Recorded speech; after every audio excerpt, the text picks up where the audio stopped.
Welcome, Martin, to Metalladium Pages.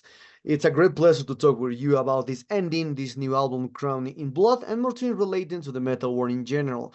So we started by asking, how are you today? How is the band this ending during the last days or years also? Well, thank you for doing this interview, and I'm doing just great. Good to talk to you. And when it comes to this ending, I think we're in really good shape at the moment. We've had lots of fun writing and recording the latest album, and of course the previous ones too. We've been going on for almost 20 years now, so seems like yeah, from my point of view, we're starting to find the direction that we really want to go. Okay. So talking about this new album, when did you start writing songs for this new one? Or are all songs new, or did you rescue any compositions that were left out of the previous albums? Well, sometimes you have like a song that you really like parts of, but not the whole song maybe. And then we try to find a fitting song for those great melodies and riffs, of course. So sure, we've incorporated some old stuff too, where we finally got things to work as we wanted it to go. And well, the writing process started, I guess, around the release of the last album, Needles of Rust. So we've been working on the songs for 2 years or something like that. Oh, okay. So I saw that into the career from this ending since 2006, the first, well, the creation of the band. Obviously, the band starts with the name of the Plague at 2005. So, but since 2006, you are still composing new albums, EPs, singles, and more things. So, are you always working on a new music, or do you prefer to focus it one is once you finish touring or perhaps finish all promotion of the new album? Well, how do you decide when it's time to work on a new songs on a new album?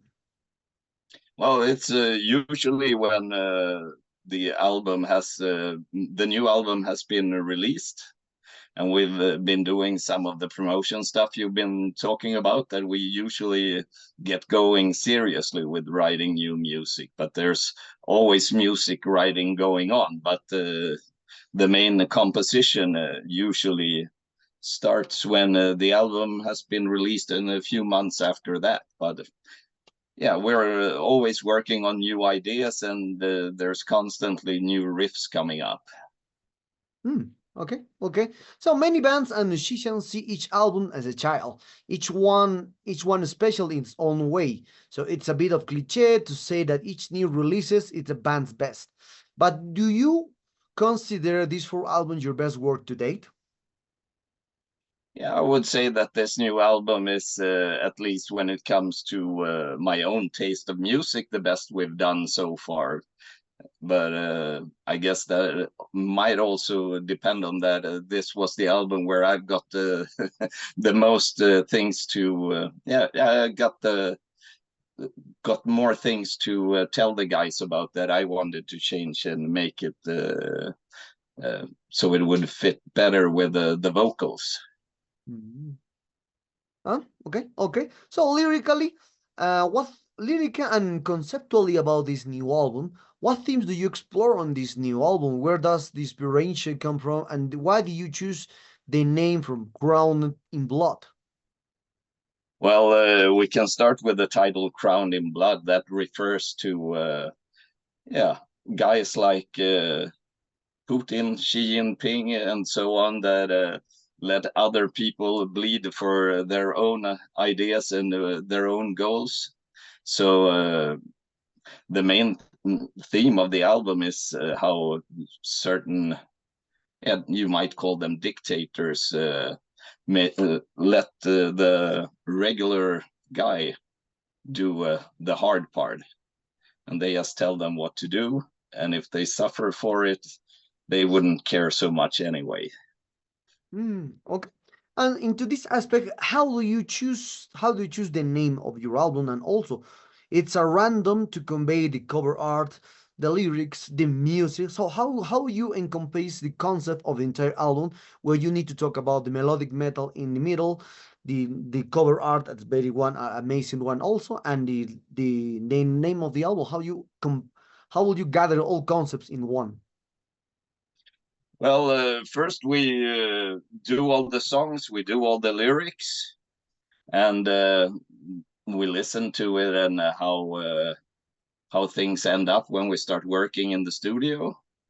Then usually me and Linus, that is the main composer, we discuss together what would be a cool title, and usually we do something that refers to a song title or something in the lyrics.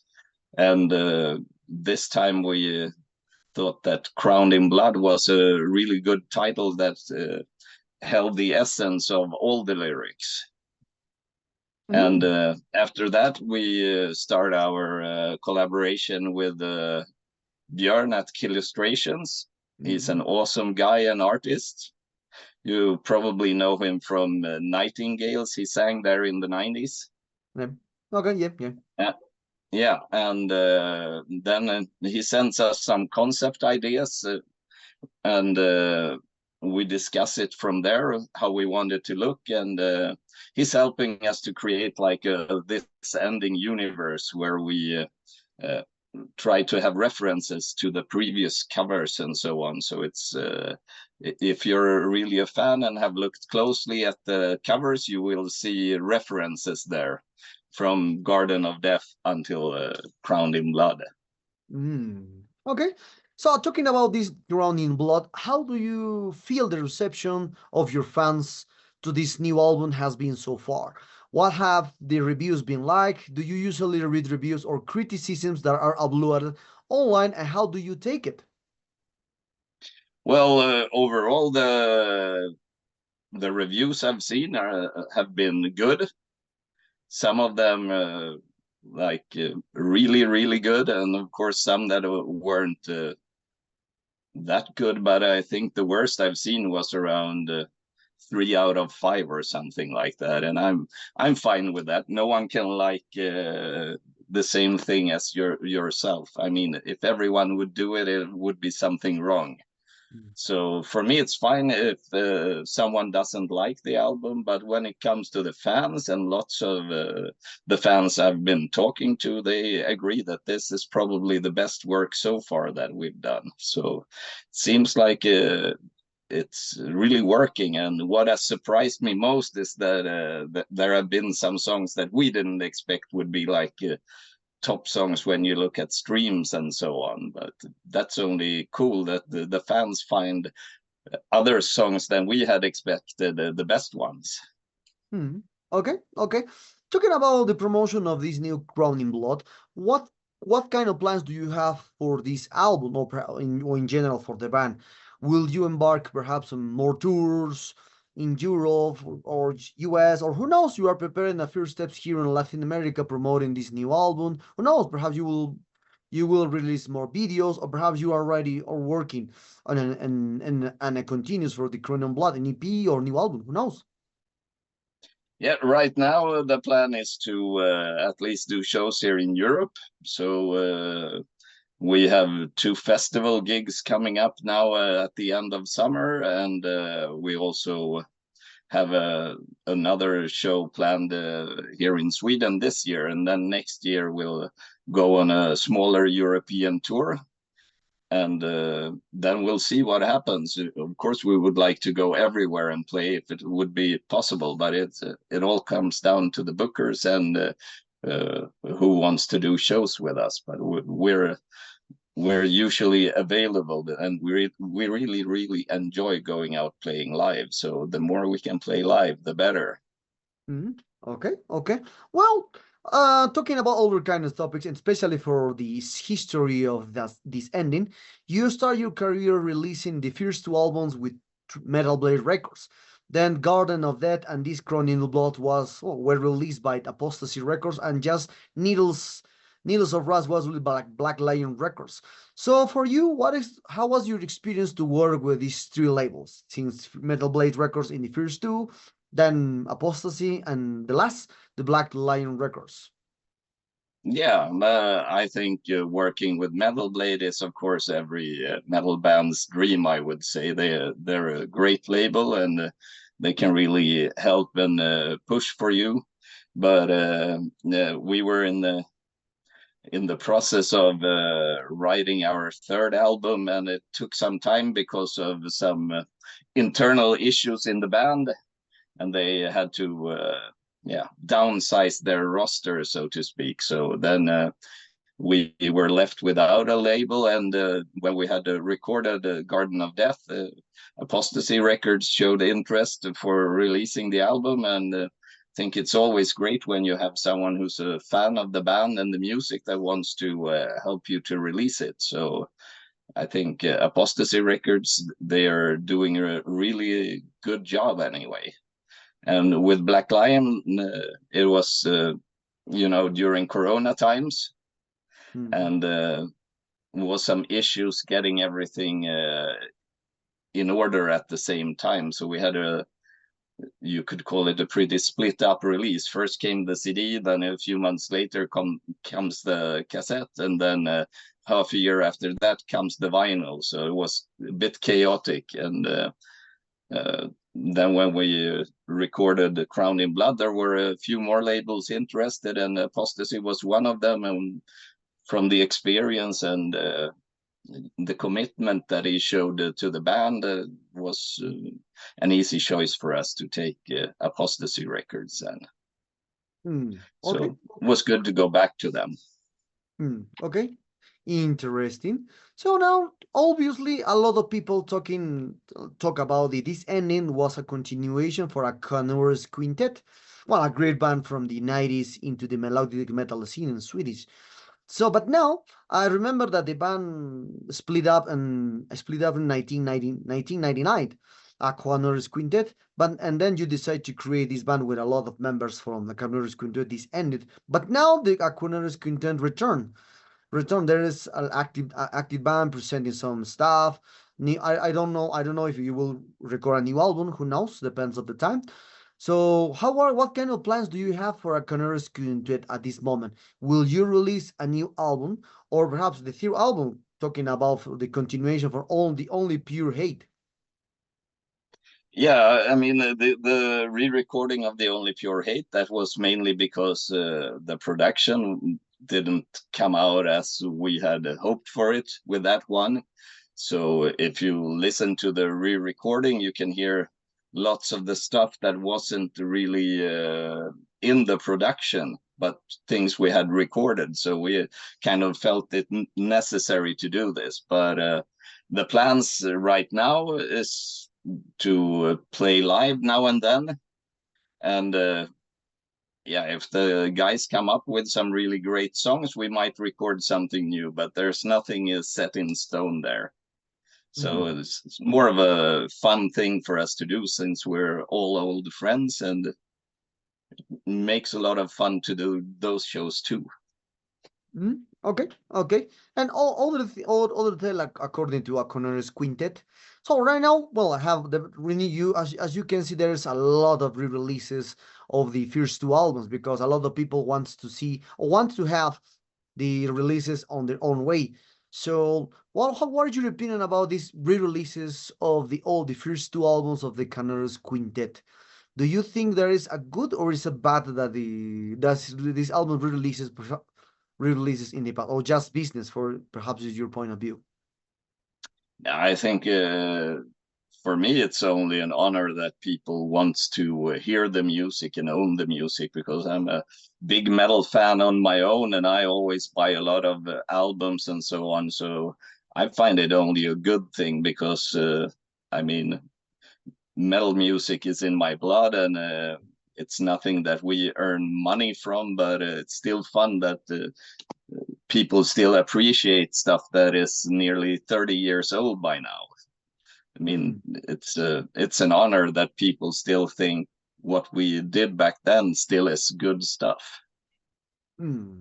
Okay.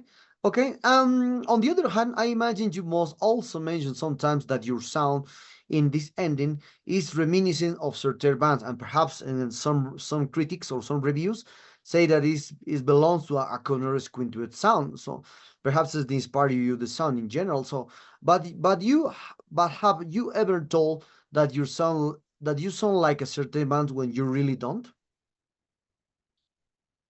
Oh, I don't know. That's I mean, you can find similar sounds in almost every band that you listen to. I say it's almost completely impossible to be 100% original. So Mm. for me, what's important is that we have created a sound which we created in the 90s, and now we are building further on it. So if people think it sounds like a Carner's quintet, it's not so strange since the main songwriter is in the band. Mm. Okay. Okay. And yeah, and it's the music we love to play, so why not? Well, yeah, yeah. Well, switching gears. There is a lot of talk these days about the other advancements of artificial intelligence and how fast it has advancement that is being used in the arts, both for composing music and for graphic art. How do you see this from your perspective, and do you think in the future you will use it to compose, design cover, or perhaps make a video, for example? Well, at the moment, I don't think so. I mean, AI, I'm sure it's great as an inspiration if you lack that you can try out some new stuff with the help of AI. But I still think since everything is more or less stolen there, it's uh, it's not the way to go if you want to be an artist, I think. Mm. And I mean, it's not like the bits and pieces that comes from different artists. They don't pay you, if you know Mm. what I mean. So Mm. it's basically stealing. Okay, okay, well, yeah, yeah. One of the last questions unrelated to the Canaries Quintet. So, as I mentioned, you decide to split the band in 1999, but then you return completely in 2016. So, what are the reasons that the band ended in 1999 and then you return in 2016? Well, the main reason that we ended in 1999 was, I would say, the lack of uh, support from the label. We had a deal for 5 albums, and we were offered tours and so on, but we didn't get any tour support, and that's kind of harsh when you're around 20. I mean, we didn't have much money. Mm. Mm. So then if the label said that, oh, we're going to push for these bands, but you're still stuck with us for 3 more albums, kind of put a nail in the coffin. And then in the end, there just wasn't this passion anymore in the band when we had this setbacks. But in 2017, it must have been that we did the first live show, I think. Then it was also because we played together already in this ending, and there was a demand for us to play the old stuff also, and we wanted to separate this ending and a Kenner's Quintet, because as this ending we had also played some Kenner's Quintet songs just because the fun of it. So then we decided that we could just as well start doing some Kenner's Quintet live shows too. Mm, no. Okay, okay. Well, Martin, the sad times arrive at this interview. I hope you enjoy this interview like me. This last album is a great one, solid album by this ending. Perhaps do you wanna add something to your Latin American fans and Metallica followers? Yeah, sure. Listen to the new album. I hope you enjoy it. Then push all the promoters. Make sure that we can come to South America, bang our heads, drink some beers with you, and share our brand of metal with you guys. Would be fucking great.